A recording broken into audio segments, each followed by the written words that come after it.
Busquei entre eles um homem que reconstruísse um muro e se pusesse na brecha, diante de mim, em favor desta terra, para eu a não destruir, e não o encontrei. Ezequiel 22, 30. A sociedade atual carece de bons exemplos em todos os sentidos. Com famílias destruídas, as nossas crianças não têm em quem se espelhar. Seja pela ausência do pai, que decidiu abandonar a família, ou seja porque os pais decidem abandonar seus filhos nas mãos de terceiros desde a mais tenra idade para que estes cuidem da educação de sua prole. Com exceção de pouquíssimas pessoas, visto a grande quantidade de seus membros, é decepcionante que não conseguimos encontrá-los tampouco dentro da igreja. É verdadeiramente digno de inveja olhar para os tempos do passado, onde encontramos grande quantidade de santos que iluminaram o seu tempo com sua doutrina ortodoxa e clara sobre os ensinamentos da Santa Madre Igreja. Como não olharíamos com admiração ao século XII, onde toda a cristandade parou para ouvir São Bernardo? E no século seguinte para admirar a inteligência ímpar do doutor Angélico? Como esqueceríamos também de São João Maria Vianney, padroeiro dos sacerdotes, que se manteve na brecha nos tempos da demoníaca Revolução Francesa?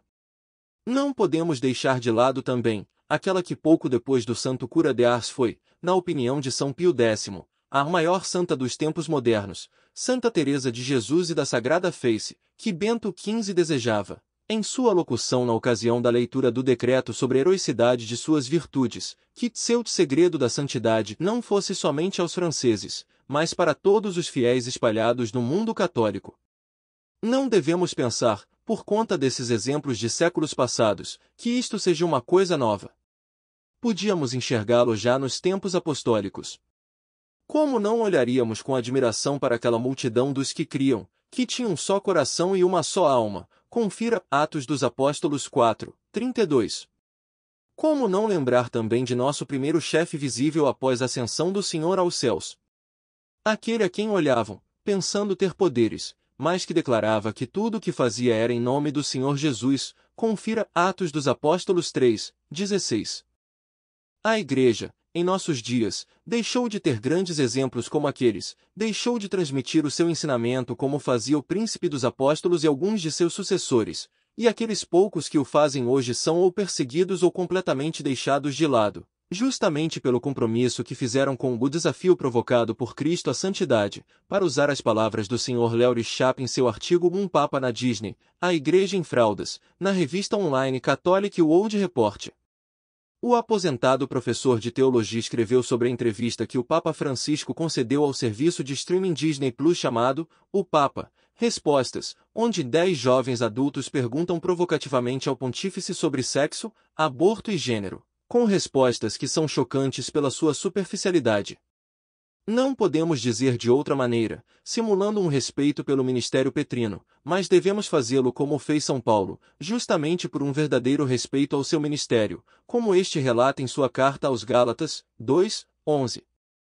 Provavelmente por um desejo de realmente envolver os jovens de uma maneira pastoral, Francisco aparece como um pastor que está favorecendo seu público, e fazendo assim, fez uma confusão sobre os claros ensinamentos da Igreja nestas questões. Essas questões apontadas pelo Sr. Schapp são sobre algumas declarações do Papa durante a entrevista, em resposta a uma questão relacionada à moralidade de aplicativos de relacionamento como o Tinder. Papa Francisco diz que tais coisas são normais, já que os jovens naturalmente querem procurar relacionamentos com outros. Justo. Mas o comentário ou é ignorante sobre a finalidade do uso do aplicativo para a cultura do sexo fácil, ou o Papa Francisco está deliberadamente desviando-se deste fato, a fim de evitar fazer uma avaliação moral genuína. Quanto à sua esquiva, certamente com o objetivo de trazer mais esta ovelha ao rebanho, não podemos deixar de lembrar o que o Papa Pio XI quis nos ensinar em sua encíclica Mortalium Animus. Se o nosso Redentor promulgou claramente o seu Evangelho, o objeto da fé pode tornar-se de tal modo obscuro e incerto que hoje seja necessário tolerar opiniões pelo menos contrárias entre si. Número 11. Para deixar claro, de novo, O erro de Francisco nessa abordagem, recorramos às palavras do Papa Ratti na citada encíclica, pois depois destas respostas que deixam de lado o ensinamento da Igreja em busca de uma nova abordagem pastoral, eles tratariam de bom grado com a Igreja romana, mas se pudessem fazê-lo, não parece existir dúvida que agiriam com a intenção de que não fossem coagidos a afastarem-se daquelas opiniões que são a causa pela qual ainda vagueiem e errem fora do único aprisco de Cristo, número 9. Francisco desse modo apenas passa a mão em suas cabeças, não lhes mostrando quanto suas opiniões nestas matérias se afastam do verdadeiro ensinamento da Igreja, promulgado claramente por seus antecessores.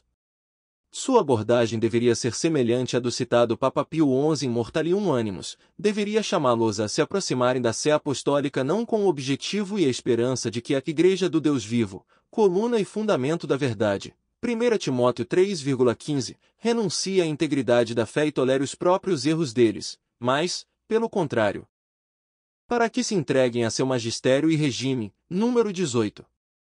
É desapontante ver algumas respostas dadas pelo Papa a estes jovens em dois sentidos, por que não dá a eles um claro ensinamento da Igreja e dá um falso exemplo a ser seguido? Em uma discussão sobre pornografia e masturbação, aparentemente iniciada por uma jovem mulher que diz criar conteúdo adulto, Francisco diz que se expressar sexualmente é uma riqueza, enquanto adiciona que tudo que diminui a real expressão sexual, diminui você também, faz de você parcial e empobrece aquela riqueza. O pontífice diz mais à frente que nunca devemos dizer que sexo é uma coisa feia. Mas quem diz isso? A expressão sexual do homem e da mulher deve ser usada dentro do matrimônio e para seguir o mandamento do Senhor, crescei e multiplicai-vos, Gênesis 1, 28. A expressão sexual é bela quando usada para seus devidos fins, mas a pornografia consiste em retirar os atos sexuais da intimidade dos parceiros para exibi-los a terceiros de maneira deliberada. Ela ofende a castidade porque desnatura o ato conjugal. Talvez o Papa deveria ao menos lembrar esta jovem que fez a pergunta que a pornografia atenta gravemente contra a dignidade daqueles que a praticam. Esperemos que apenas tenha sido uma falta de memória ocasional. Entre os pecados gravemente contrários à castidade, é preciso citar a masturbação, a fornicação, a pornografia e as práticas homossexuais. Catecismo da Igreja Católica, parágrafos 2354, 2396. Finalmente, mais ultrajante, Papa Francisco diz que a catequese da Igreja sobre sexo ainda está em fraldas. O Papa Francisco nunca leu a Teologia Moral de Santo Tomás de Aquino? Ou sequer as partes do Catecismo da Igreja Católica acima citadas. Era Tomás, intelectualmente falando, também ainda em fraldas. E esse Papa nunca leu os ensinamentos de São João Paulo II tratando destes assuntos? Por mais que apoiemos e nos submetamos ao ministério e autoridades papais, não podemos deixar de apontar seus erros, não podemos simplesmente virar o rosto para tais afirmações que ignoram, se de propósito ou não, não podemos ter certeza, o magistério anterior ao seu pontificado. Devemos, como filhos fiéis, apontar estes erros, animados com o espírito que animou São Paulo a fazê-lo, quando o próprio príncipe dos apóstolos estava se afastando da verdade em Antioquia. Confira Gálatas 2,11. Tudo isso, é claro, é de uma falta de qualidade sem sentido e é uma irresponsabilidade do Papa ao dizer isso. Dá combustíveis imprecisos para os críticos seculares da Igreja. Veja, até o Papa diz que a Igreja tem sido infantil em tais assuntos.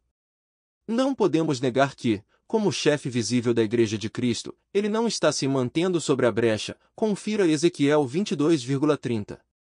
Mas deveríamos nos perguntar, diante de tudo isso, como podemos chegar a esse ponto? O que deu errado em algum ponto da história? Não precisamos ir muito longe para ver a diferença entre Francisco e seus antecessores imediatos. Por exemplo, da multidão que assistiu ao velório de seus antecessores e do povo com os gritos de santo súbito depois da morte dos dois. O que pode então ter dado errado em tão pouco tempo? Vemos em algumas ocasiões, nas aparições de Nossa Senhora em Medjugorje, que ela pede orações pelos sacerdotes. Interessantemente, algumas se dão no início deste milênio, 9 de junho de 2003. Queridos filhos, neste momento, rezem pelas vocações sacerdotais. 13 de agosto de 2004, queridos filhos, neste tempo, peço-lhes que rezem pelos seus sacerdotes e bispos, e pelo Santo Padre. 1º de novembro de 2004, queridos filhos. Vivam as minhas mensagens e coloquem-nas em prática. 4 de novembro de 1981, o Papa é o seu pai, é o pai espiritual de todos. É preciso rezar muito por ele. Talvez em algum momento deixamos de prestar atenção nas admoestações feitas pela Mãe de Deus, e neste caso, numa matéria de grande importância. Mas como deveria então ser a nossa oração? O Catecismo nos ensina que a oração é a elevação da alma a Deus ou o pedido a Deus dos bens convenientes, parágrafo 2590. Comecemos também a nos avaliar, quanta culpa teríamos diante dessa situação? Quanto eu contribuí com meus pecados para as coisas terem chegado a este ponto? Nos emendemos, irmãos. Peçamos, portanto, por nosso chefe visível, como nos aconselha São Josemaria Escrivá em seu livro Forja. Ama, venera, reza, mortifica-te, cada dia com mais carinho, pelo Romano Pontífice, pedra basilar da Igreja, que prolonga entre todos os homens, ao longo dos séculos e até o fim dos tempos, aquela tarefa de santificação e de governo que Jesus confiou a Pedro. Que a consideração diária do duro fardo que pesa sobre o Papa te incite a venerá-lo, estimá-lo com verdadeiro afeto, a ajudá-lo com a tua oração. Oferece a oração, a expiação e a ação por esta finalidade, para que, homines cum Petro adeias per Mariam. Que todos, bem unidos ao Papa, vamos a Jesus, por Maria. Pontos 134, 136, 647. Não percamos nunca a virtude teologal da esperança, atados àquela promessa de Nossa Senhora em Fátima de que, no final seu imaculado coração triunfará. E não deixemos que um olhar pessimista das coisas tome conta de nossos pensamentos, como nos ensina, mais uma vez, Nossa Senhora em Medjugorje. Vocês erram quando olham para o futuro pensando somente nas guerras, nos castigos e no mal. Se vocês pensam sempre no mal, já se estão colocando no caminho para encontrá-lo. Para o cristão, há um único comportamento no que se refere ao futuro, a esperança da salvação. A sua tarefa é a de aceitar a paz divina, vivê-la e difundi-la. E não com palavras, mas com a vida. 10 de junho de 1982. Não nos esqueçamos, portanto, do Sumo Pontífice em nossas orações, peçamos por ele a Deus, a quem seja dada a glória, agora e no dia da eternidade. Amém. Todas as citações feitas sem indicação foram tiradas do artigo do Dr. Léo Chapp na revista online Catholic World Report. As traduções foram feitas de forma livre.